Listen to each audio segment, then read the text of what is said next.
আমরা আজকে জুমার নামাজ শেষে দোয়ার দরখাস্ত নিয়ে দাঁড়িয়েছি। আজিজুল হক যিনি মারা গেছেন, ওনাকে আমি কোনোদিন দেখিনি। উনি আজকে 35 বছর ধরে ব্রন্সে আছেন, আমেরিকায় আছেন। আমার বাড়ি রংপুর, ওনার বাড়ি লালমনিরহাট। আমি 4 দিন আগে শুনলাম যে একটা লাশ হাসপাতালে পড়ে আছে, ক্লেম করার কেউ নাই। তো এই আলনুর ভাই ইনি নয়পিটিতে আছেন, ওনার বাড়ি লালমনিরহাট। ওনার সঙ্গে যোগাযোগ হলো, আমরা দুজন মিলে এবং অনেকের সহযোগিতা নিয়ে আমরা তার ফিউনারেলের ব্যবস্থা করছি এবং দেশে আজকে লাশ পাঠানোর ব্যবস্থা করব।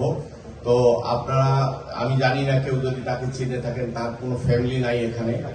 তো উনি অনেকদিন হোম কেয়ার ইয়েতে ছিলেন, সিনিয়র ডে কেয়ারে ছিলেন, তারপর হাসপাতালে গিয়ে ওখানে ইন্তেকাল করেছেন। তো যাই হোক, আমরা সবাই মন খুলে ওনার জন্য দোয়া করব। আর দুই একটি কথা একটু শেয়ার করব। আমাদের ইমাম সাহেব is a very wonderful person. আমার অনেক সুযোগ হয়েছিল ওনার ওয়াজে যাওয়ার জন্য।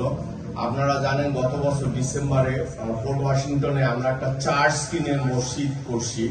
এইটাতে 17ই ডিসেম্বরে আমাদের একটা গেট টুগেদার আছে। যদি আপনারা পারেন, ইমাম সাহেবের থ্রুতে আমি আপনাদের ইনফরমেশন দিব, আপনারা আসবেন। এটা একটা হিস্ট্রিক্যাল জায়গা, আপনারা দেখবেন।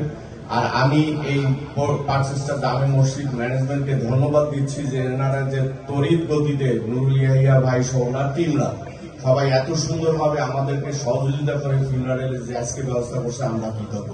ধন্যবাদ সবাইকে।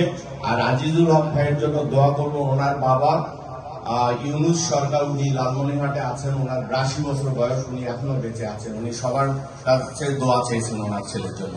ধন্যবাদ। সম্মানিত মুসলিম, আপনারা জানেন যে হালিমা খাতুন উনি আমাদের পশরা এবং বাংলাদেশ সোসাইটির সাবেক ভাইস প্রেসিডেন্ট। সালামতুল্লাহ ভাই সালামতুল্লাহ ভাইকে এখানে থাকলে সামনে আসার জন্য অনুরোধ করছি এবং সালামতুল্লাহ ভাইয়ের পক্ষ থেকে আপনাদের সবার কাছে দোয়া চাচ্ছি। এবং বিশেষ করে আমাদের আজিজুল ভাইয়ের জন্য সামনে গেইটে কালেকশন হবে। আপনারা যে যা পারেন সাহায্য করে নেবেন। এক্ষুনি 10,000 শুরু করেছি। আমরা সকলেই